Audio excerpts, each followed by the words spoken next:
श्री सद्गुरु देवाय नमः।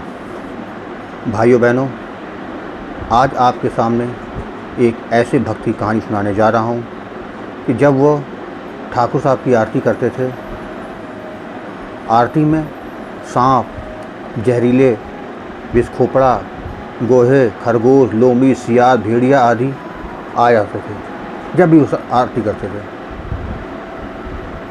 इस कथा को पूरा सुनने के लिए इस वीडियो को आखिर तक अवश्य देखें। और हाँ, कथा शुरू करने से पहले जिन लोगों ने गोकुल भवन अयोध्या यूट्यूब चैनल को अभी तक सब्सक्राइब नहीं किया है, उनसे विनम्र निवेदन है कि वो चैनल को सब्सक्राइब कर दें और बेल आइकन अवश्य दबा दें, जिससे नए वीडियो का नोटिफिकेशन समय समय पर उनको मिलते रहें।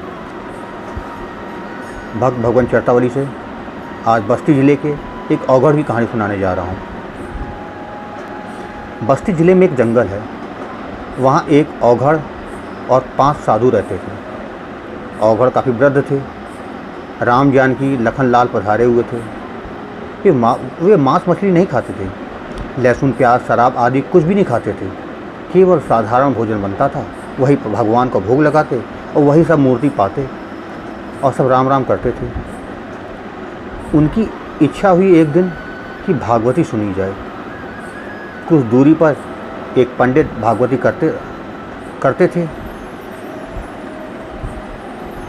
तो उनसे कथा कराने का सोचा गया। उससे पहले बाबा ने क्या किया कि पहले आटा, दाल, चावल, घी, फलाहार सारी व्यवस्था कर ली। बोले अब जाके और भागवती के लिए एक अलग बंगला भी बनवा दिया ताकि वहाँ पर बैठ के भागवत हो और लोग सुने भी। उसके बाद तब एक साधु को पंडित के पास भेजा गया। पंडित काफ़ी अहंकारी था। पंडित ने कहा, हम भागवती बाँचने औघड़ के यहाँ नहीं जाएंगे, चलो भाग जाओ यहाँ से, हमें नहीं करनी तुम्हारे यहाँ भागवत। साधु बेचारा जरा सा मुँह लेकर वहाँ से लौट आया, सारा हाल बताया। बाबा को कुछ दुख हुआ तो भगवान के पास से आवाज़ आई कि ये पंडित बड़ा अहंकारी है, उसका अहंकार मिटाना हमारा काम है। भगवान ने बाबा से कहा, तुम्हारे ऊपर औघड़ स्वतः खुश हो गया है, उससे तुमने अभी तक कोई काम नहीं लिया। बाबा ने कहा, हम ब्राह्मण हैं, हमारा धर्म पर उपकार करना है, अपने शरीर से किसी को कष्ट ना दें। व्यास जी ने भी कहा है, पर उपकार के समान कोई धर्म नहीं है। भगवान ने कहा, यह बात ठीक है, परंतु तुम हमारे भक्त हो, जैसा हम कहें वैसा करना तुम्हारा धर्म है। बाबा ने कहा, जो आज्ञा प्रभु, आप जैसा कहेंगे मैं वैसा ही करूँगा।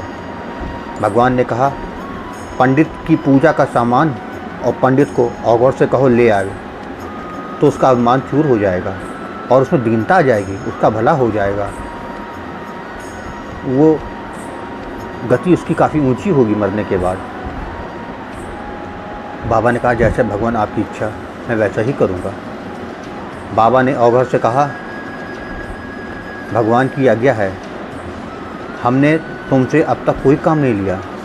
औघड़ बड़ा खुश हुआ, कहा, जाता हूँ, अभी लाऊंगा। पंडित के घर गया। दिन में 2 बजे थे। पंडित जी भोजन करके आराम कर रहे थे। सामान पूजा कर लिया, उनके कपड़े ज़रूरत भर के, और पंडित को बोल बंद करके बांध कर लेकर कुटी पर पहुंचा दिया और पंडित को छोड़ दिया। फिर पंडित का मुंह खुला और उठे, ठाकुर जी की दंडवत की, फिर बाबा की दंडवत की। बाबा से कहा, हमारे सिर का भूत उतर गया है। बाबा ने कहा, अब अपना काम शुरू करो, गोवर्धन बनाओ। पंडित ने काम शुरू किया। फिर उसके भोर सब काम हो गया। शाम से भागवती शुरू हो गई। फिर फलाहार बना, भगवान का भोग लगा। सब भक्त और पंडित पाए।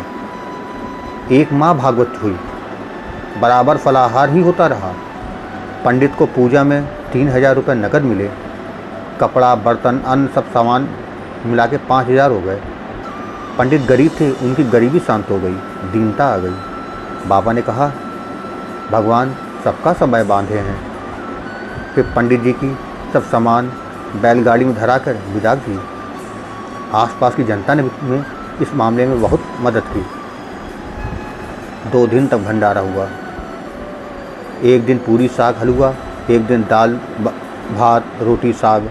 हजारों आदमियों ने भोजन किया। बाबा के भगवान की आरती सुबह शाम दोनों टाइम में होती थी। आरती में सांप, जहरीले, विषखोपड़ा, गोहें, खरगोश, लोमड़ी, सियार, भेड़िया सब आते थे। सर्पों, विषखोपड़ा और गोहों को आटे की गोली दी जाती थी और नदोला गाड़े थे, पानी भरा रहता था। एक में सांप विषखोपड़ा पीते थे, एक में गोहे। एक नाद गड़ी थी, उस पर बाकी सब जानवर पानी पीते थे। आरती के समय जानवरों की भीड़ इकट्ठा हो जाती थी। कोई ना वो किसी को काटे, ना वो किसी को परेशान करे, ये सबको मालूम था।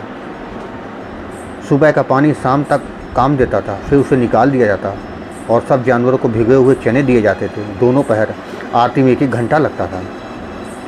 ठाकुर शाम को जाते, रात भर रहते, सुबह आरती लेकर चना खाकर चले आते थे। कहते थे बड़ा आनंद आता था। औगर बाबा से पहले एक ठाकुर से कहे कि हमारा शरीर छूट जाए, तब ठाकुर जी को अपने मंदिर में रख लेना, तुम्हारा सब काम हो जाएगा।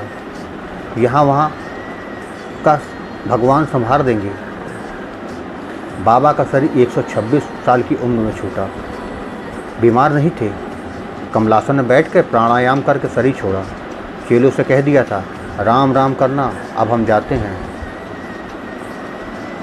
जिस ठाकुर से कहा था और कि भगवान को ले जाना, वो भगवान को ले गए।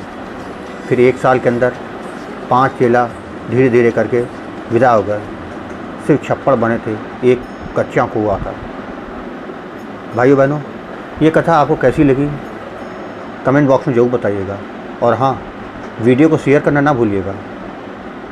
धन्यवाद।